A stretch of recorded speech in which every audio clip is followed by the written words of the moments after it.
Anong mangyayari pag biglang nawala ang araw? Alas 7 na.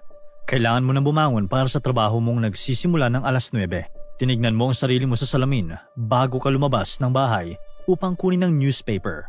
Paglabas mo, doon mo lang napansin na gabi pa pala. Pero nakalagay ang newspaper sa harap ng pintuan mo. Kinuha mo ito at tinignan ang relo mo sa bahay. Alas 7 ng umaga na dapat. Tinignan mo ang oras sa cellphone mo at ganun pa rin. Tinignan mo din ang alarm clock at pareho lang ang oras dito. Doon ka na nalito. Umaga na dapat. Pero madilim pa rin ang paligid. Sa videong ito, pag-uusapan natin kung ano ang mangyayari kung biglang mawawala ang araw. Kung biglang mawawala ang araw, hindi pa natin ito mapapansin agad-agad. Magiging normal pa din ang lahat at mae-enjoy at makikita pa din natin ang araw sa loob ng 7 hanggang 8 minuto. Pagkalipas ng 8 to 9 minutes, pagkatapos mawala ang sun, ngayon pa lang didilim ang paligid. At ito ay dahil ganito katagal ang biyahe ng liwanag mula sa sun o speed of light papunta sa ating planeta. Posible ding may lumabas na northern lights bago tuluyang mawala ang liwanag. Ito ay dahil sa mga changes ng magnetic field ng ating planeta at disturbances sa ionosphere. Pagdating ng kadiliman, hindi mo na rin makikita ang moon dahil ang liwanag nito ay nagmumula sa sun. Pero hindi ka dapat mag-alala, hindi magiging purong itim lang ang langit. Kung wala ng sun at moonlight, mas malinaw at mas marami kang bituin na makikita. Siyempre, kung mawawala ang sun, mawawala din ang gravitational pull nito. At mapapansin lang din natin ito pagkalipas ng 8 to 9 minutes tulad ng liwanag. Dahil ang gravity ay nagta-travel din sa speed of light. At pag tuluyan nang nawala ang gravitational pull nito ay maliligaw ang mga planeta at celestial bodies na naka-orbit dito. At may 3 pwedeng mangyari dahil dito. Una, delikado ito dahil kung hindi na nagre-revolve sa sun ang ating mundo, posible na itong mapunta sa kung saan-saan at posibleng makabangga ng asteroid o iba pang planeta. Pangalawa, may maliit din na posibilidad na mapasok tayo sa bibig ng isang black hole at tuluyan ng malamon ang ating planeta. At pangatlo, posibleng sa paglalakbay na gagawin ng ating planeta, makakakita ito ng bagong star at magkakaroon ng panibagong sun. Pero sa kwento nating ito, isipin mo na lang na nawala ang sun pero may gravitational pull pa rin itong natitira. Ano ang mangyayari? Malaking parte ang sun sa global temperature ng ating planeta. Ito ang nagme-maintain ng ating average surface temperature. Dahil sa sun, mainit ang ating summer at hindi ganoon kaginaw ang winters. Kung wala ng sun, agad na bababa ang global temperature ng ating planeta. Mas bibilis ang rate ng pagbaba nito sa mga unang minuto ng pagkawala ng sun at dahan-dahan itong babagal habang tumatagal. Habang mas gumiginaw ang Earth, mas kukonti din ang infrared radiation na nilalabas nito. At ito ay dahil ang temperature ng isang planeta ay resulta ng equilibrium na naaabot ng energy mula sa sun at ang energy na binabalik ng planeta papunta sa kalawakan. Kaya naman, kung wala ng sun, masisira ang balanseng ito. 8 minutes to 1 hour. Pag napagtanto na ng mga tao ang nangyari, ay magpapanik ang lahat. Maaga pa sa kanilang mga orasan pero wala na ang araw at napakadilim na ng paligid. Susubukan na ng mga scientists mula sa iba't ibang parte ng mundo na humanap ng rason kung bakit ito nangyari. Siyempre, sinusubukan rin nilang i-predict kung babalik pa ba ang sun. Pero higit sa lahat, sa mga oras na ito, lahat na ng eksperto sa mundo ay nag-iisip na ng paraan kung papaano tayo makakasurvive.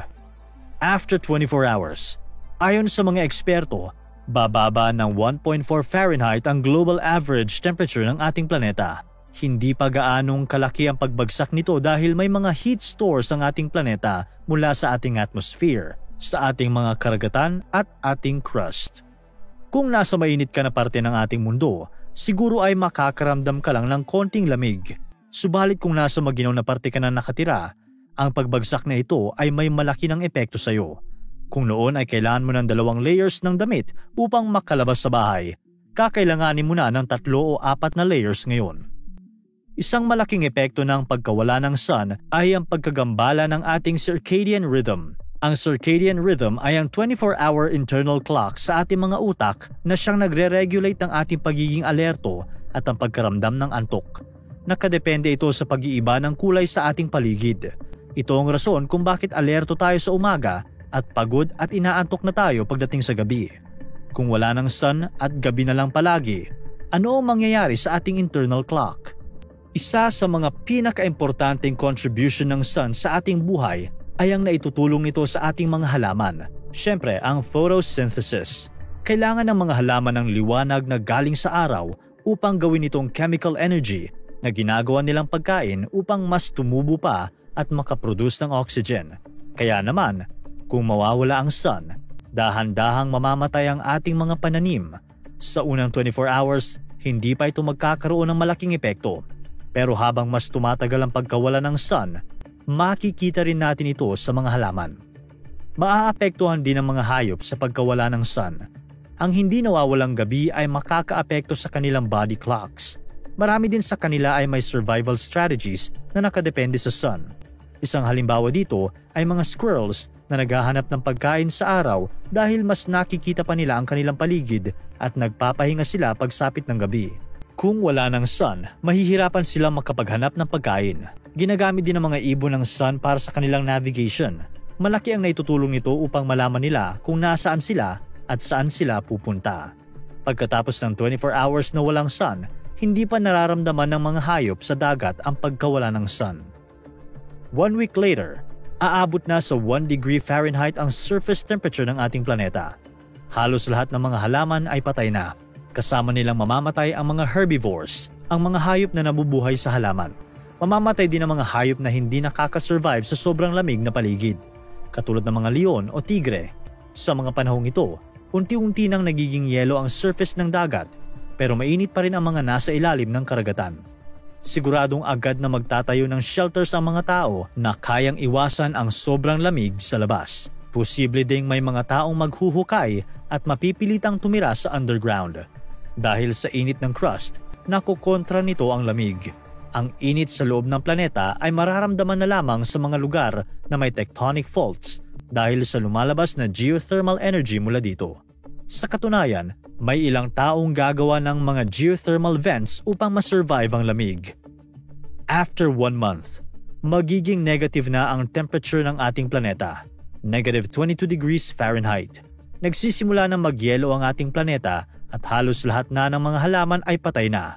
Ang posibleng makasurvive na lang nito ay ilang mga species ng puno na tulad ng conifers, pero wala nang itong oxygen na ipoproduce dahil sa kawalan ng photosynthesis. May mga buhay pang ilang bacteria na nabubuhay sa lamig. May mga buhay ding hayop sa ikailalim-laliman ng mga dagat na may oceanic tectonic faults. Ang init mula sa faults na ito ang nagpapabuhay sa kanila. After 1 year, matatabunan na ng makapal na yelo ang ating planeta, pati na ang mga karagatan. Isa na lang itong frozen, dark ball of ice na palutang-lutang sa kalawakan.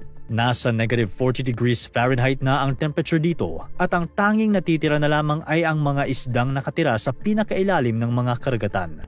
Gayunpaman, may ilang eksperto na nagsasabing posible pang may makasurvive na mga tao sa mga panahong ito kung nakatira sila sa underground at malapit sa isang area na may geothermal activity na tulad ng sa Ireland. Pero hindi din sila tatagal dahil patuloy lang ang paglamig ng ating planeta hanggang sa umabot ang temperature nito sa negative 256 degrees Fahrenheit.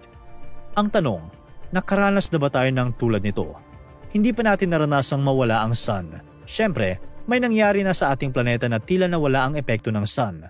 Noong April 5, 1815, sumabog ang Mount Tambora sa Sumba Island sa Indonesia. Tumagal ng 4 na buwan bago huminto ang mga pagsabog ng bulkan. Sa dami ng ash at aerosols na iniluwa ng Mount Tambora, halos umitim na ang langit at natakpan nito ang sinag ng araw. Kumalat ang maliliit na particles sa ating atmosphere na siyang nakaapekto sa ating klima. Mas lalo pa itong kumalat dahil nakapasok ito sa stratosphere natin. Di nagtagal, bumaba na ang global temperature sa mundo at nagsimula na ang taglamig. Matapos ang 1 taon, naghirap ang Northern Hemisphere nang nawala ang kanilang summer dahil maliliit na sinag ng araw lamang ang na-experience nila. At hindi lang sila ang naapektuhan. Nagkaroon ng taggutom sa China dahil sa mga pananim nilang naapektuhan ng klima. Ganito din ang nangyari sa ilang mga bansa tulad ng Wales at Great Britain. May ilang mga ilog sa US na naging yelo na at sa Salem, Massachusetts, umabot nga sa 30 degrees Celsius ang temperature nila. Sa huli, dapat mong tandaan na ang videong ito ay fiction lamang at tinatalakay lang natin ang mga posibleng mangyari kung mawawala ang sun. Kaya naman, kung natakot ka, relax ka lang kaibigan.